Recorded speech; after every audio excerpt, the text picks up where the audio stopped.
وبركاته.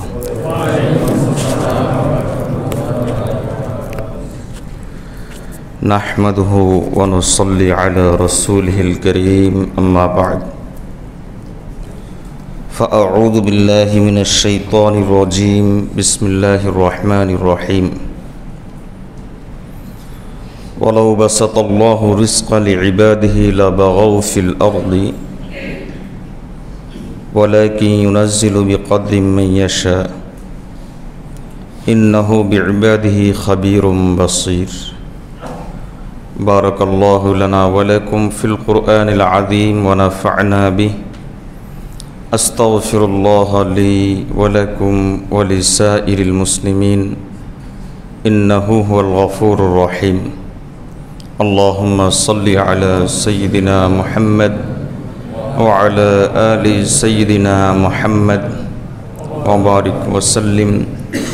اللهم صل على سيدنا محمد وعلى آل سيدنا محمد وبارك وسلم. اللهم صل على سيدنا محمد وعلى آل سيدنا محمد وبارك وسلم. আল্লাহ তাআলার জন্য সমস্ত প্রশংসা, তিনি আমাদেরকে জুমার নামাজে জুমা আদায়ের লক্ষ্যে আসার তৌফিক দান করেছেন। আলহামদুলিল্লাহ।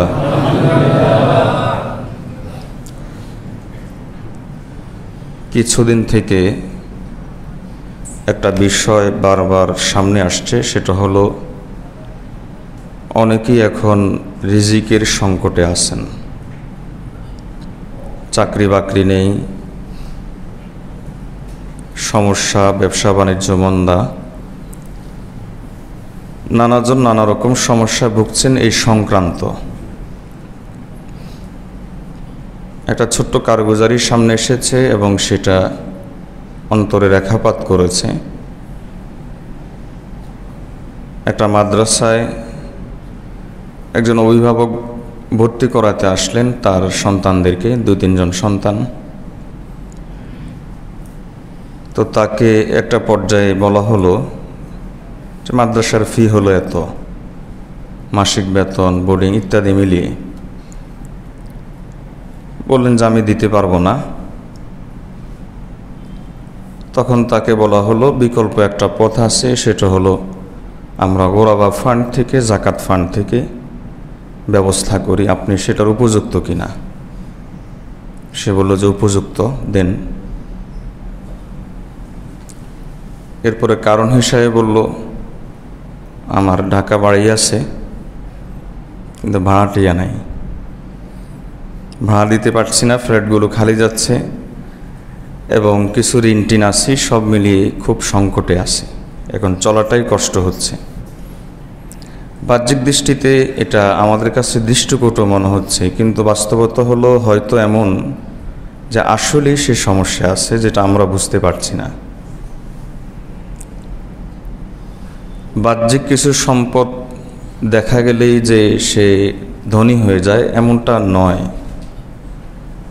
এমন হতে পারে যে তার বিভিন্ন বিষয়ে, পারিবারিক, সামাজিক বা অন্যান্য ক্ষেত্রে, অন্যান্য খাতে তার খরচের খাতটা বেশি, যেটা অপরিহার্য তার করতেই হয়। অথবা এমন তো হতে পারে যে সম্পদ যা দেখা যাচ্ছে তার চাইতে কয়েক গুণ বেশি সে ঋণগ্রস্ত। এই কারণে বিষয়টাকে আমরা ইতিবাচকভাবে নেই এবং এভাবেই আমরা নেব যে আসলেই মানুষ সংকটে আছে। যুবকেরা বারবার ফোন দিচ্ছে এবং অনেকজন অনেকভাবে দোয়া চাচ্ছে। রিজিকের সংকট, কারো চাকরি চলে গেছে, দীর্ঘদিন বসিয়ে কোম্পানি বা কর্তৃপক্ষ বেতন দিতে রাজি নয়। স্বাভাবিক, কোম্পানি তো চলতে হবে, কর্তৃপক্ষও তো চলতে হবে, কেন দিবে দীর্ঘদিন বসিয়ে বেতন? কিন্তু এটাও তো আবার বাস্তবতা, এই লোকটা কি করবে? এক মহা সংকটে আমরা দিনাতিপাত করছি। আলহামদুলিল্লাহ, আল্লাহ তাআলা যাদেরকে টাকা পয়সা দিয়েছেন, সম্পদ দিয়েছেন, তারা হয়তো অনুভব করছি না, কিন্তু বাস্তবতা হলো এরকম, পত্রপত্রিকা আমরা দুই একটা দেখি যে আর্থিক সংকটের কারণে মানুষ সুইসাইডের পথ পর্যন্ত বেছে নিচ্ছে। এই যে 2-3 দিন আগে, গতকালকেই তো না, ওই যে একটা রাজশাহীর যেই ঘটনা, এরপর আবার ওই যে অনলাইন অ্যাক্টিভিটিস একটা ছেলে ইয়ং আত্মহত্যা করলো ঋণগ্রস্ত হয়ে। তো এগুলো আমাদের হৃদয়কে নাড়া দিচ্ছে। এই পরিস্থিতিতে আসলে মূল করণীয় তো হলো আমাদের একটা, সেটা হলো আল্লাহমুখী হওয়া। কারণ রিজিকের মালিক কে? আল্লাহ। তাহলে আল্লাহকে যদি আমরা মানিয়ে নিতে পারি, সন্তুষ্ট করে নিতে পারি, তাহলে আল্লাহ তাআলা অবশ্যই আমাদের উপর সন্তুষ্ট হয়ে রিজিকের দরজাগুলো খুলে দিবেন। তবে রিজিকের মালিক আল্লাহ, রিজিকের দরজা আল্লাহ খুলবেন, খাজানার মালিক আল্লাহ। ওয়ালিল্লাহি খাজাইনুস সামাওয়াতি ওয়াল আরদ। সব কিছু আপন স্থানে ঠিক আছে। ওই যে আমি তো মাঝে মাঝে যে বলি, আল্লাহ দিতে চান, আপনি নিতে চান কিনা, এটা হলো মূল প্রশ্ন। আল্লাহ আপনাকেও সংকট থেকে বের করতে চান, আপনি বের হতে চান কিনা। আপনি যদি বলেন যে চাই, তাহলে অপাত্রে চাইলে তো কাজ হবে না, অন্য জায়গায় চাইলে তো কাজ হবে না। আল্লাহ যে সিস্টেম দিয়েছেন, আমার রিজিকের খাজানা যদি খুলতে চাও, এটা তো তালাবদ্ধ। এটা খুলতে চাইলে তোমার হাতে কিছু চাবি লাগবে, এই চাবিগুলো লাগাও, রিজিকের দরজা খুলে যাবে। সে চাবিগুলো কি, এটাই আমি আপনাদেরকে আজকে সংক্ষিপ্ত, যতদূর সম্ভব, সবগুলো সম্ভব নয়, যতদূর সম্ভব ইনশাআল্লাহ আলোচনা করব। আমরা ইনশাআল্লাহ আমল করব, আল্লাহ তৌফিক দান করেন। যারা ব্যবসা বাণিজ্যের সমস্যা আছে, যার আছে আরও দরকার, যে পরিমাণ আগে ছিল কমে গেছে, অথবা অভাবী চলতে পারছি না, সকলের জন্য। যার চাকরি নাই, চাকরি দরকার, ব্যবসা বাণিজ্য মন্দা চলছে, তার জন্য, সকলের জন্য এই আমলগুলো। আল্লাহ আমাদেরকে এই আমলগুলো করার তৌফিক দান করুন। একেবারে প্রথম বিষয় যেটা, সেটা হলো আল্লাহর তাকদীরের উপর বিশ্বাস। আমাদের মাশায়েখগণ তাকদীরের দৃষ্টান্ত দিয়েছেন একটা পাত্রের সঙ্গে। ধরেন 2 মনের একটা বস্তা, সেখানে আপনি 3 মন ঢুকাতে পারবেন না, চাইলেও পারবেন না, এবং 2 মন 5 কেজিও ঢুকাতে পারবেন না, বস্তা ফেটে যাবে। তো তাকদীরের বিষয়টা এমন যে আল্লাহ কাকে কতটুকু দিবেন আল্লাহ ঠিক করে রেখেছেন। আপনি যতই চান পারবেন না, কিন্তু তাকদীরের বিষয়টা যেহেতু আমার আর আপনার জানা নাই, এবং এই না জানা থাকাটাই হলো আমাদের জন্য পরীক্ষা।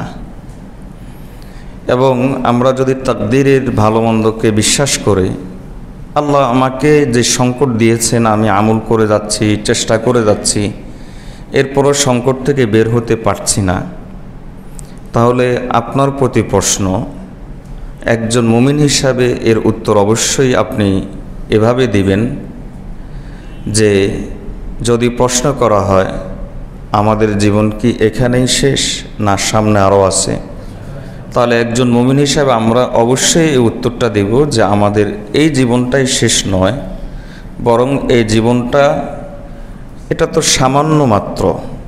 আখিরাতের অনন্ত অসীমকালের জীবনের তুলনায় 1 সেকেন্ডও না। আমাদের 60, 70, 80 বছর, 90 বছর, 100 বছরের জিন্দেগি 1 সেকেন্ডও না। আমাদের অনন্ত অসীমকালের জিন্দেগিতে হলো আখিরাতে। 1 দিন, 1 মাস, 1 বছরের রিজিকের সংকট আমি এই জগতে সইতে পারি না, তো সেই জগতে যদি অনন্ত অসীমকালের সংকটে পড়ে যায়, তাহলে কি অবস্থা হবে? এজন্য আপনি যদি আমল করেন, চেষ্টা করেন, এই জগতে আল্লাহ দিবেন ইনশাআল্লাহ। আল্লাহর উপর তাওয়াক্কুল রাখেন, আল্লাহ দিবেন। যদি নাও দেন, কিছুক্ষণের জন্য ধরলাম দিলেন না, তাহলেও মনে রাখবেন যে এই আমলের উসিলায়, এই চেষ্টার উসিলায় এবং আল্লাহর তাকদীরের উপর, আল্লাহর বন্টন রীতির উপর আপনি সন্তুষ্ট থাকার উসিলায় আল্লাহ তাআলা আপনার আখিরাতে অনন্ত অসীমকালের জন্য রিজিকের ব্যবস্থা করতে থাকবেন। এ কারণে আল্লাহর বিরুদ্ধে কোনো অবস্থাতে অভিযোগ নয়।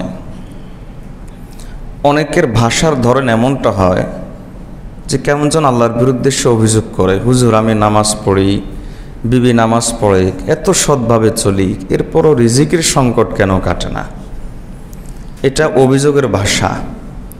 মনে রাখবেন, একজন লোক যদি এই হারাম ইনকাম করে, হারাম আল্লাহর কাছে পানা চায়, এমনটা কেউ না করুক।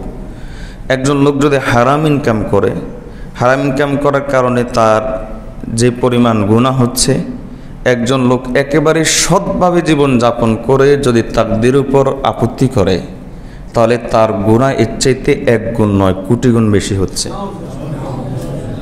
কারণ হারাম ইনকামের সম্পর্ক হলো আমলের সাথে, আর তাকদীরের সম্পর্ক হলো ঈমানের সাথে।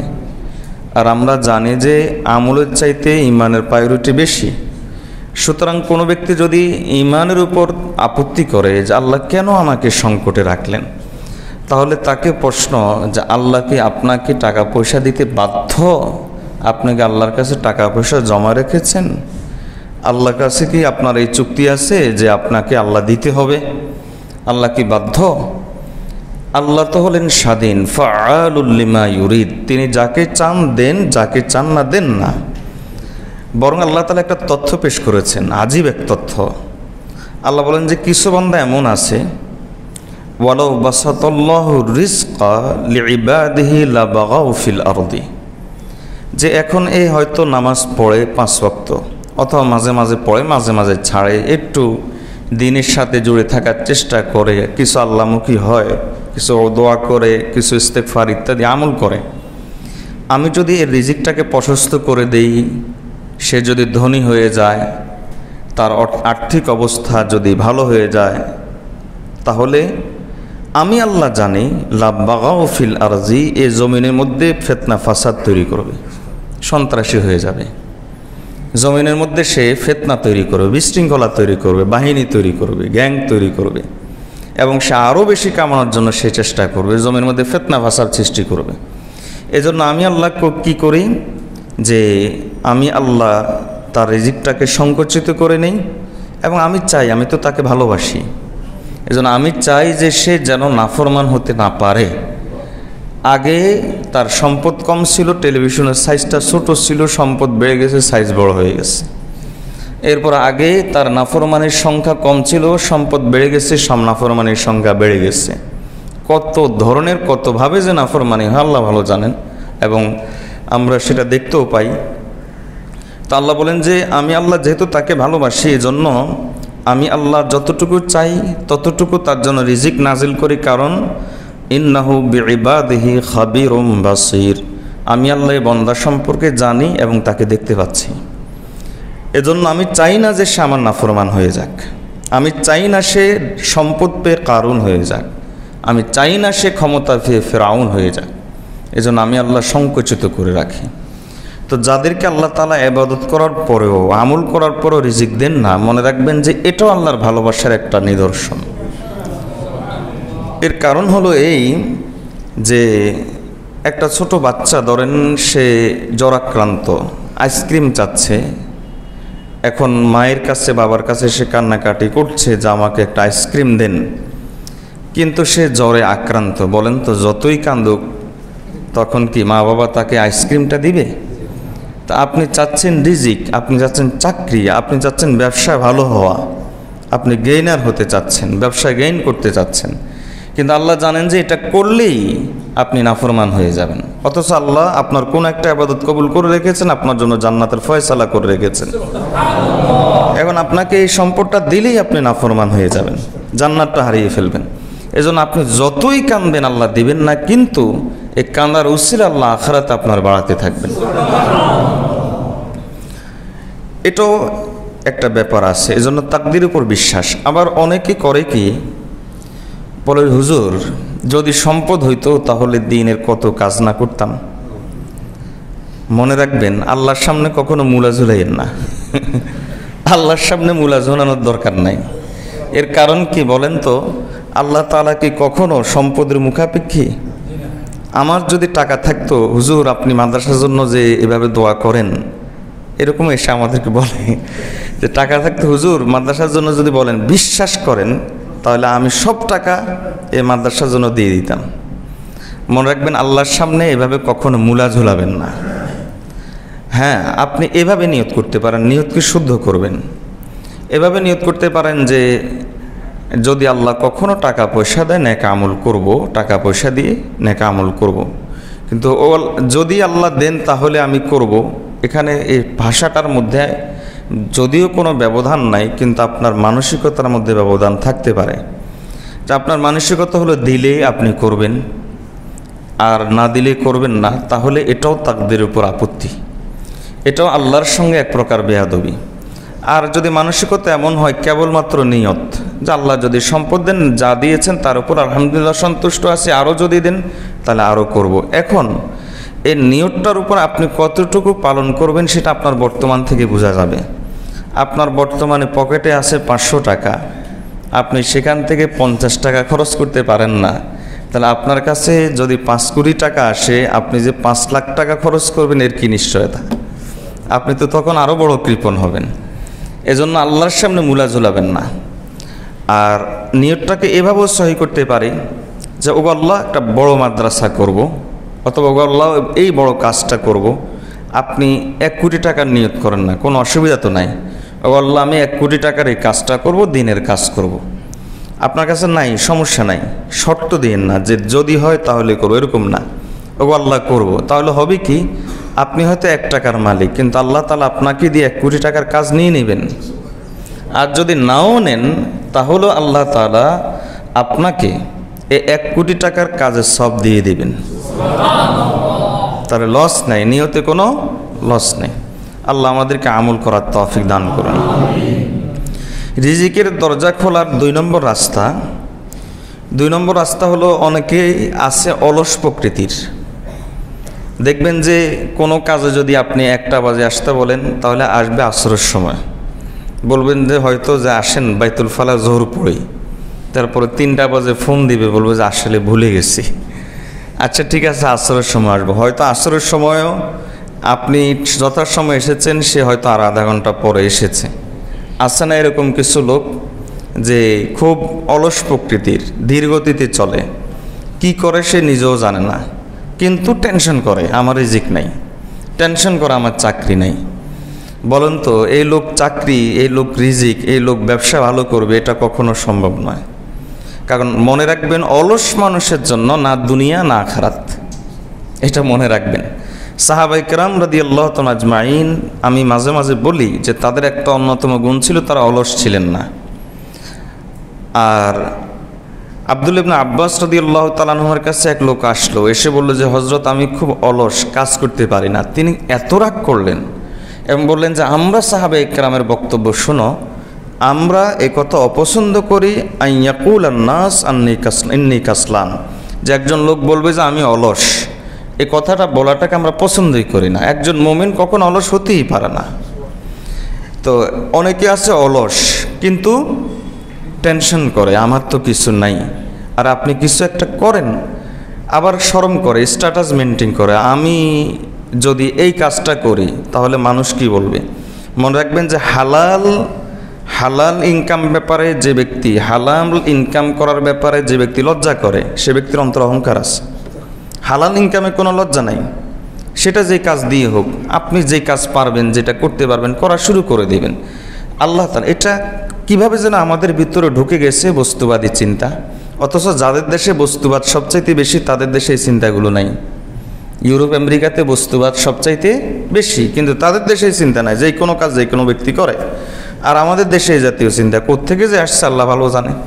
তো যাই হোক, হাদিসের মধ্যে রাসূলুল্লাহ সাল্লাল্লাহু আলাইহি ওয়াসাল্লাম বলেছেন, আল কাসিবু হাবিবুল্লাহ, আল কাসিবু হাবিবুল্লাহ, যে ব্যক্তি নিজ হাতে কামায়, মেহনত করে, কষ্ট করে রিজিকের জন্য, আল্লাহর নবী সাল্লাল্লাহু আলাইহি ওয়াসাল্লাম বলেন সে ব্যক্তি আল্লাহর বন্ধু। সুবহানাল্লাহ।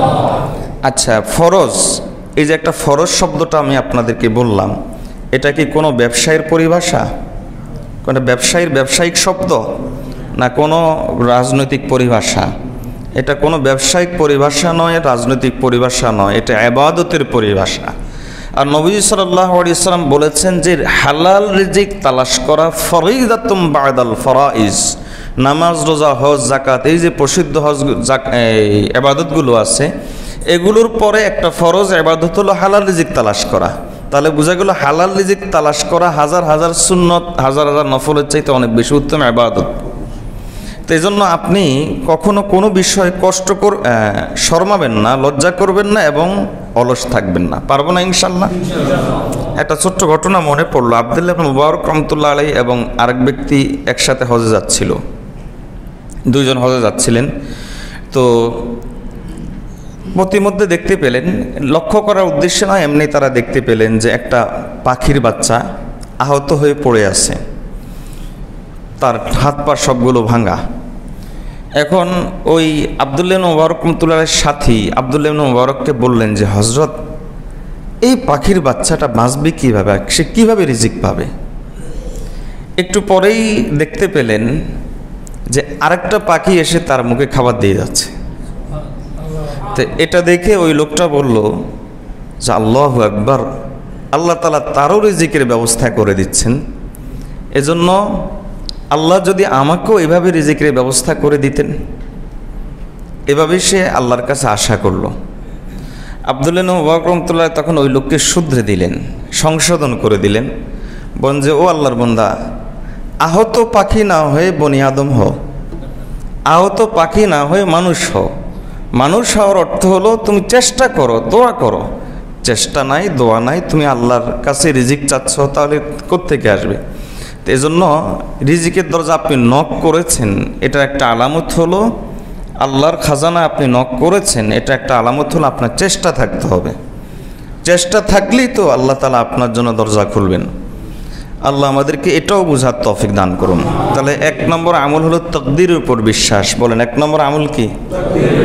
তাকদীরের উপর বিশ্বাস। 2 নম্বর আমল হলো তদবির। 2 নম্বর আমল হলো তদবির, চেষ্টা করা, তাকদীরের পাশাপাশি তদবির করা। 3 নম্বর হলো আপনি চেষ্টা করার পাশাপাশি কখনো দোয়া বলবেন না এবং নিরাশ হবেন না। দোয়া ভুলবেন না, নিরাশ হবেন না। চেষ্টা করলেন, দোয়া করলেন, নিরাশ হলেন না। 3টা কথা বলেছি। চেষ্টা করলেন, দোয়া করলেন, নিরাশ হলেন না। পেয়েছেন, তাহলে তো পেয়েই গেলেন। যেটার জন্য চেষ্টা করেছেন, যেটার জন্য দোয়া করলেন, যেটার জন্য নিরাশ হন নাই, সেটা তো পেয়ে গেলেন। আর যদি না পান, তাহলে পিছনের কথা থেকে কি বুঝলেন? আল্লাহকে দিবেন না? অবশ্যই দিবেন। তবে একজন মুমিনের এই জগতের ভিতরেই তার জীবনটা সীমাবদ্ধ নয়। তার আসল জীবন হলো আখিরাতের জীবন। আল্লাহ যদি দিতেন, আল্লাহ ভালো জানেন, আল্লাহ যদি দেন হয়তো আমি আরও বড় নাফরমান হয়ে যাব। এই জন্য আল্লাহ দিবেন না। আল্লাহ তাআলা মুমিনকে খুব ভালোবাসেন, এজন্য আল্লাহ দিবেন। চেষ্টা করবেন, তদবির করবেন, দোয়া করবেন। চেষ্টা করবেন, তকদিরের উপর বিশ্বাস রাখবেন, দোয়া করবেন, আল্লাহর উপর তাওয়াক্কুল করবেন।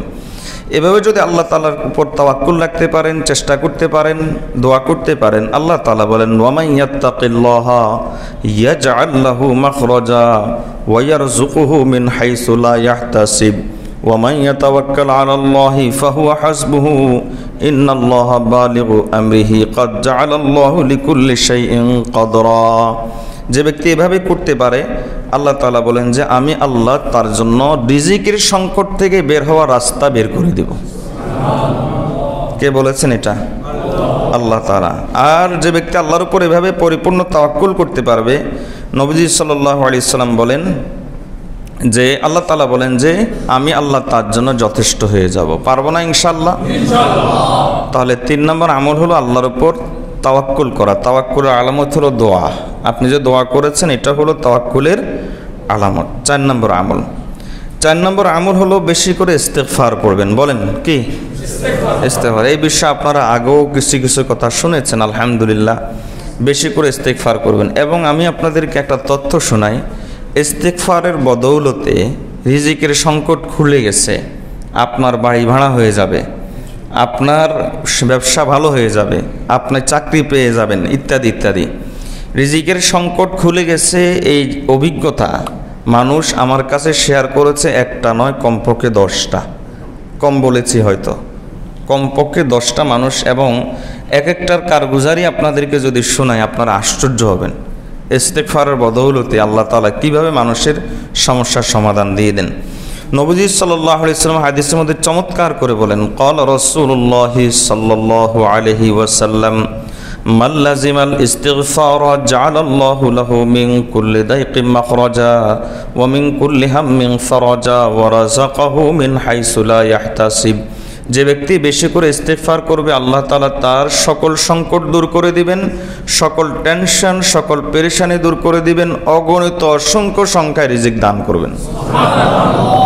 পারবো না ইনশাআল্লাহ? আল্লাহ আমল করার তৌফিক দান করুন। 5 নম্বর, রিজিকের দরজা যদি খুলতে চান বেনামাজি হতে পারবেন না।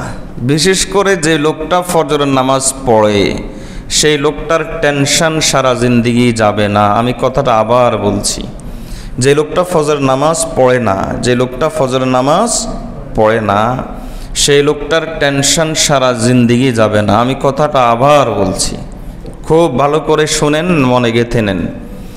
আপনি যদি ফজরের নামাজ না পড়েন আপনার টেনশন যাবে না, কোনো অবস্থাতে পেরেশানি যাবে না। এর কারণ কি জানেন? এর কারণ হলো নবী সাল্লাল্লাহু আলাইহি ওয়াসাল্লাম বলেন যে যে লোক ফজরের নামাজ পড়ে না তার অন্তরটা অত্যন্ত খবিশ অবস্থায়, চিন্তা, টেনশন, পেরেশানি, গুনার চিন্তা, ওয়াসওয়াসা, যত ধরনের শয়তানি আছে, যত ধরনের কনফিউশন আছে, যত ধরনের টেনশন আছে, যত ধরনের ডিপ্রেশন আছে, সবগুলো ভরে আল্লাহ তাআলা অন্তরের মধ্যে ঢেলে দেন। যে ব্যক্তি কি পড়ে না, বলেন ফজর নামাজ পড়ে না। আর যদি আপনি ফজর নামাজটা পড়েন, নবী সাল্লাল্লাহু আলাইহি ওয়াসাল্লাম ভাষ্য অনুযায়ী বোঝা যায় আল্লাহ তাআলা বাকি 4 ওয়াক্ত নামাজ পড়ার তৌফিক আপনাকে দিয়ে দিবেন। আর যদি আপনি 4 ওয়াক্ত নামাজ, 5 ওয়াক্ত নামাজ যদি আপনি নিয়মিত পড়তে পারেন, এজন্য 4 ওয়াক্ত নামাজের সিকিউরিটি বলা হয় ফজরের নামাজকে। ফজর নামাজকে 4 ওয়াক্ত নামাজের কি বলা হয়? সিকিউরিটি। আল্লাহ তাআলা বলেন যে তুমি ফজরের নামাজটা নিজের জিম্মায় পড়ে নাও, বাকি 4 ওয়াক্তের ব্যাপারে আমি আল্লাহ জিম্মাদারি নিয়ে নিব। ফাহুয়া ফি জিম্মাতিল্লাহ, নবী সাল্লাল্লাহু আলাইহি ওয়াসাল্লাম ভাষায় ফাহুয়া ফি জিম্মাতিল্লাহ। এজন্য যেই লোক ফজর নামাজ নিয়মিত পড়ে তার নামাজ কাজা হয় না, আলহামদুলিল্লাহ। তো এবার কোরআন মজিদ আল্লাহ তাআলা কি বলেন দেখেন। আল্লাহ তাআলা বলেন ওয়া'মুর আহলাকা বিস-সালাতি ওয়াসতাবির আলাইহা লা নাসআলুকা রিজকান নাহনু নারযুকুকা ওয়াল আকিবাতু লিত-তাকওয়া। আল্লাহ বলেন যে তুমি তোমার পরিবারকে, ফ্যামিলিকে নামাজের নির্দেশ দাও, ওয়াসতাবির আলাইহা, এবং এই নামাজের উপর অটল থাকো। তাহলে মনে রাখবে এটার ফিডব্যাক কি?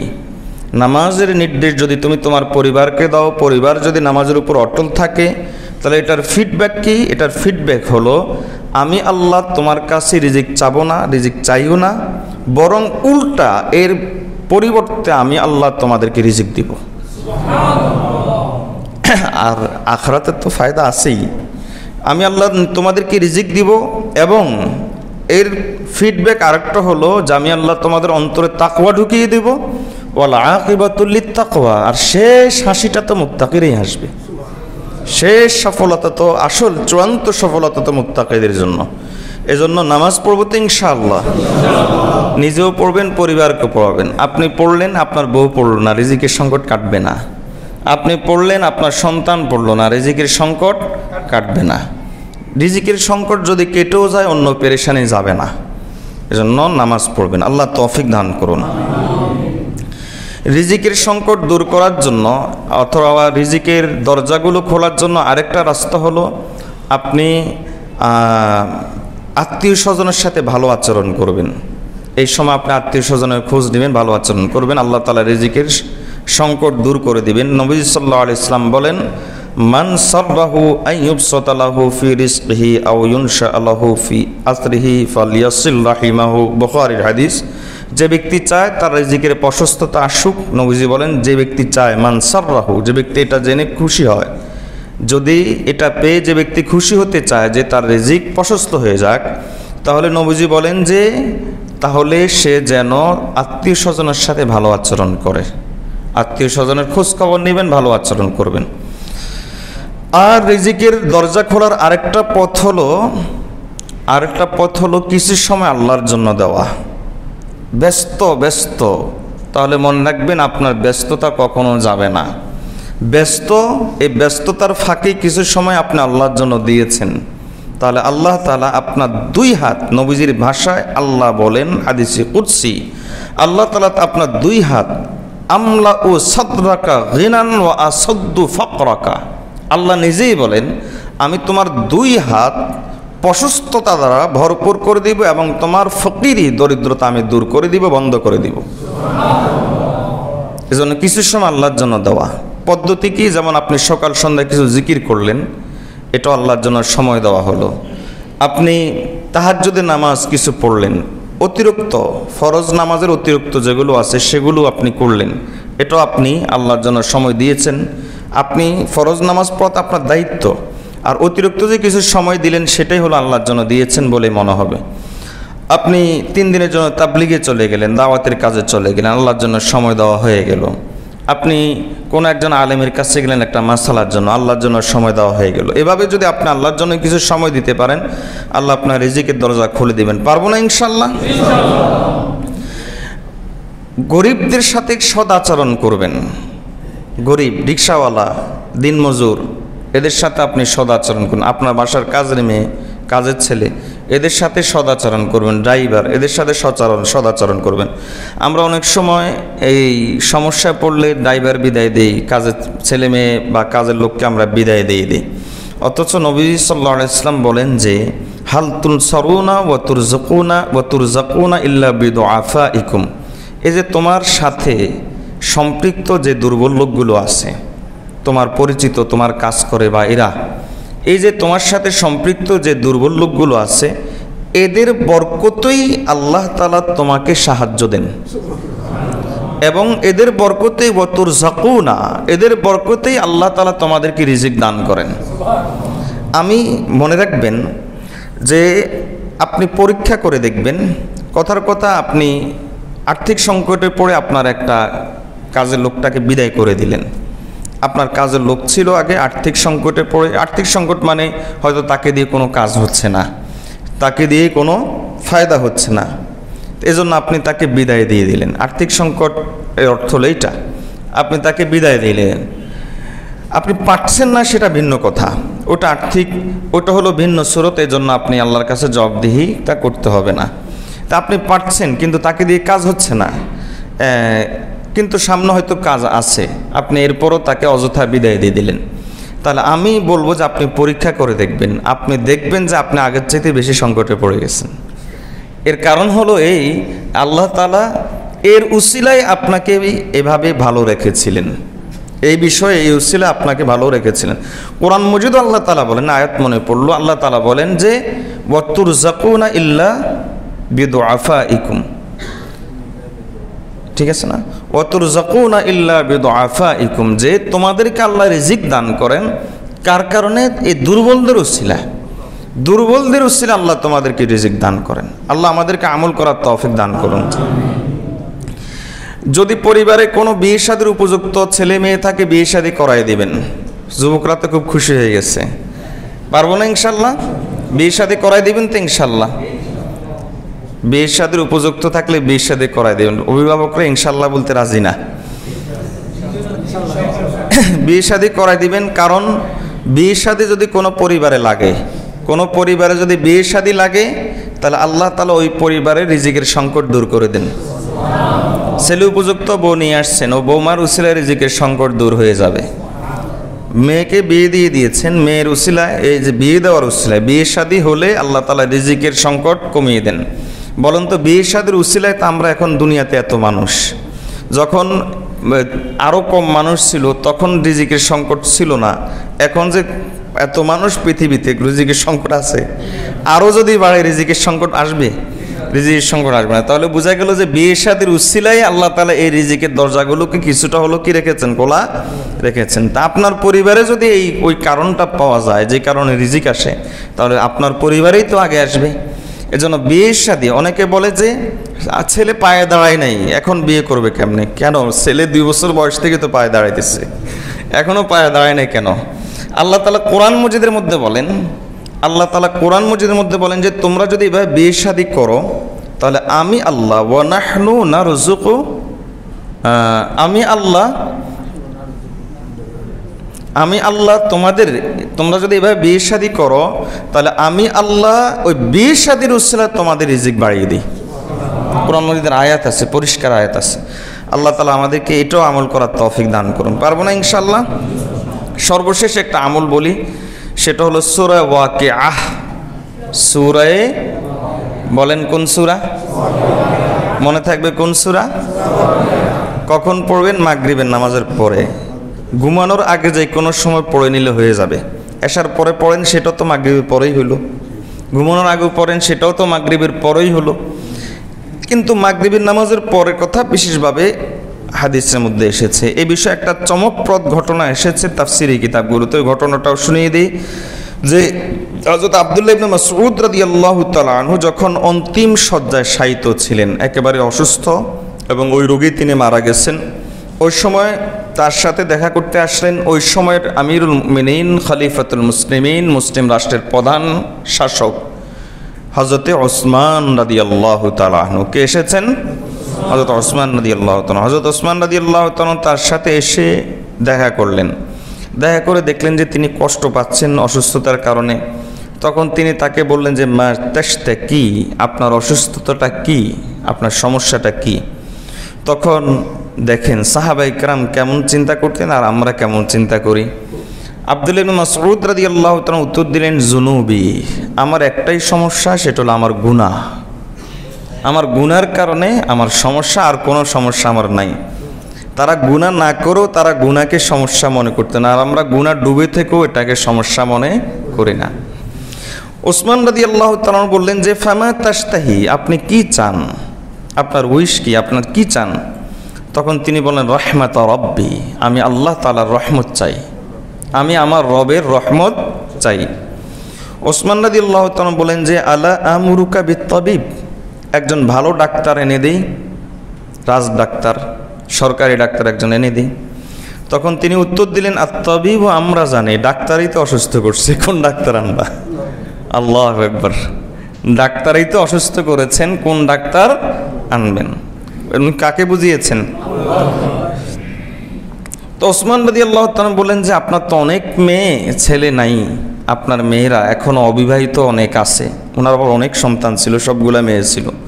তো আমি আপনাকে সরকারি কোষাগার থেকে একটা ভাতার ব্যবস্থা করে দিই। আলা আমুরুকা বিআতাইন, আমি আপনার জন্য একটা ব্যবস্থা করে দিই, সরকারি কোষাগার থেকে আজীবন খেতে পারবেন।